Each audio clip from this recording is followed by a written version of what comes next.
Boys, this is second part of history second lesson, that is ancient civilizations. Boys, already we saw about two civilizations, that is Egyptian civilization and Mesopotamian civilization. Now we are going to see about the Chinese civilization. China has two major rivers. One is known as Huanghe, that is Yellow River, and the other is called Yangtze River.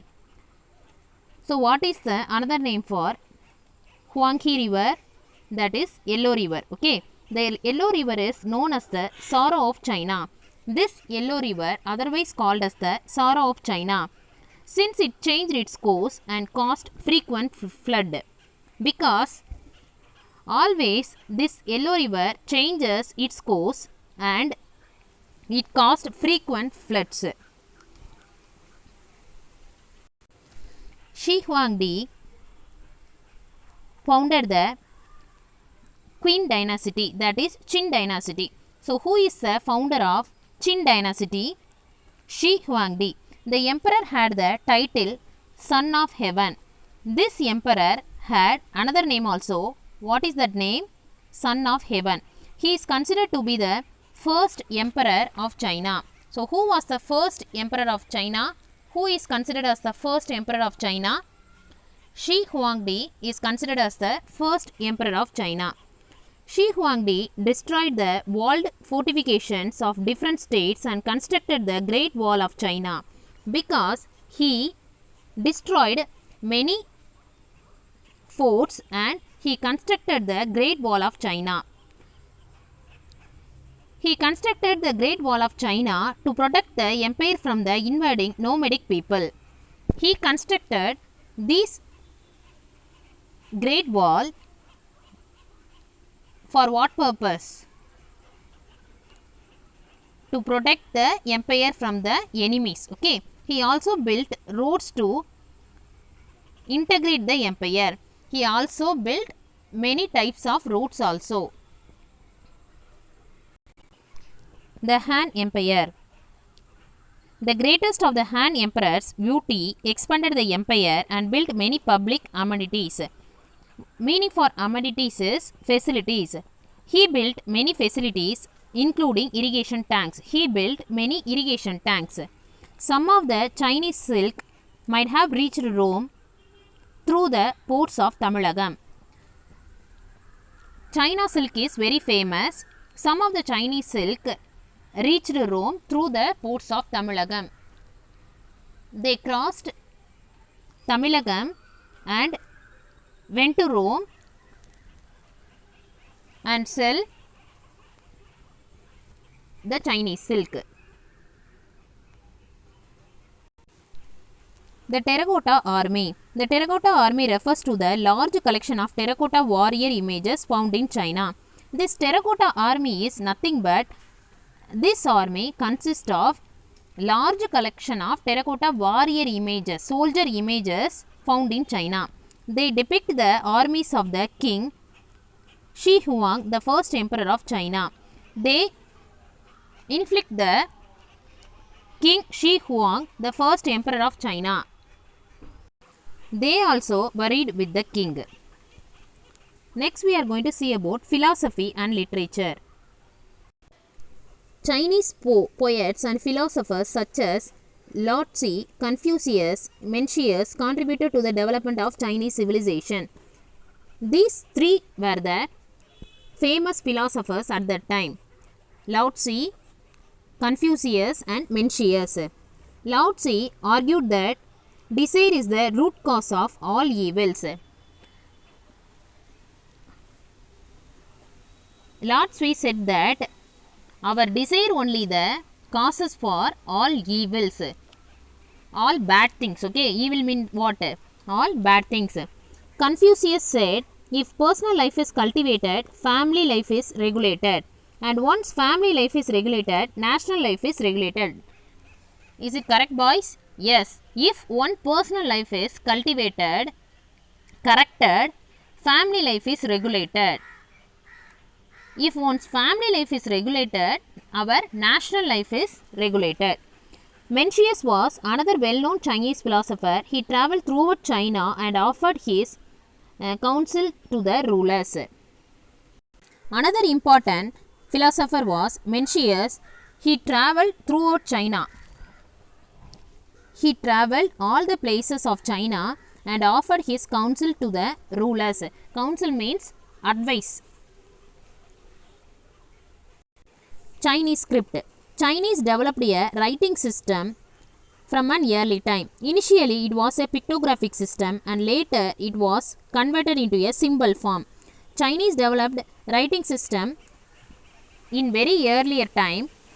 First, it was a pictographic system. What is pictography? Picture related writing. Okay. Afterwards, it was converted into a symbol form. Okay. Afterwards, that pictographic system was converted into the symbol form of writing. Next, we are going to see about Indus civilization. The Indus Valley is on the border between India, Pakistan and Afghanistan. Main cities in Indus are Harappa, Mohenjo-daro and Dholavira. The Harappans used baked and unbaked bricks and stones for construction. The Harappans used baked bricks and unbaked bricks. What is called bricks?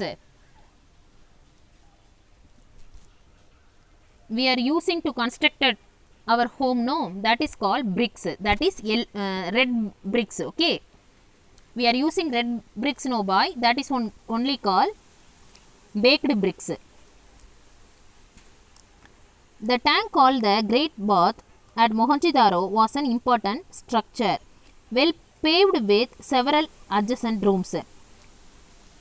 There was one tank. The name of the tank was Great Bath. This Great Bath was located at Mohenjo-daro.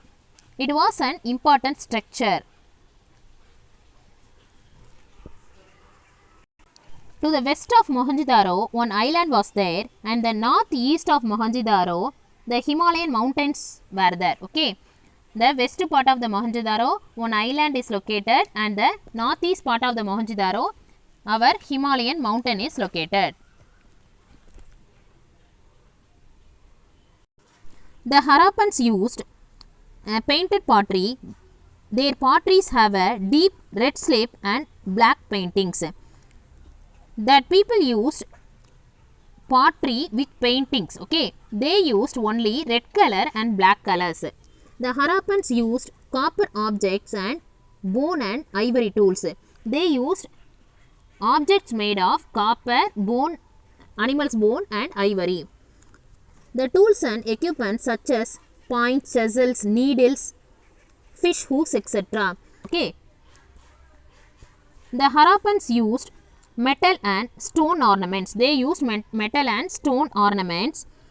They had knowledge of cotton and silk textiles also. Very long ago, they had the knowledge of cotton and they had a knowledge of silk textiles. And measure. The Harappans developed a system of proper weights and measures. The copper plates for weighing balances have also been found. Copper plates also found. They used their copper plates for weighing balances. They used their copper plates for measuring the balances. Okay. Terracotta and ivory are found in the Harappan sites. They were probably used in the trade activities. Terracotta and ivory also found. They used this terracotta and ivory for what purpose? For trade activities. Priest king and dancing girl made of bronze, both from Mohenjo-daro as well as stone sculptures from Harappa, Mohenjo-daro and Dholavira are the important objects of art. So, what are the important objects of art? Priest king and dancing girl. Religion. The Indus people had a close relationship with nature. They worshipped pipal trees. Some of the terracotta figures resemble the mother goddess. Indus people always had a very close relationship with the nature. They worship what trees? People trees. Some of the terracotta figures resemble the mother goddess. Some of their trees resemble the mother goddess. Look at the map, children. The four civilization we saw. First one is Egyptian civilization. Egypt is in Africa. Yes or no? Yes. The river Nile is crossed. River Nile we called as a gift of Egypt. Next one is Mesopotamian civilization. That is in between two rivers. River Tigris and Euphrates. Next one is Chinese civilization. China also covered with two rivers. One is Yellow River, another one is Yangtze River. And finally, Indo civilization. River Indus crossed there. So the four civilization is covered with rivers. So all these four civilization is covered with rivers. Thank you.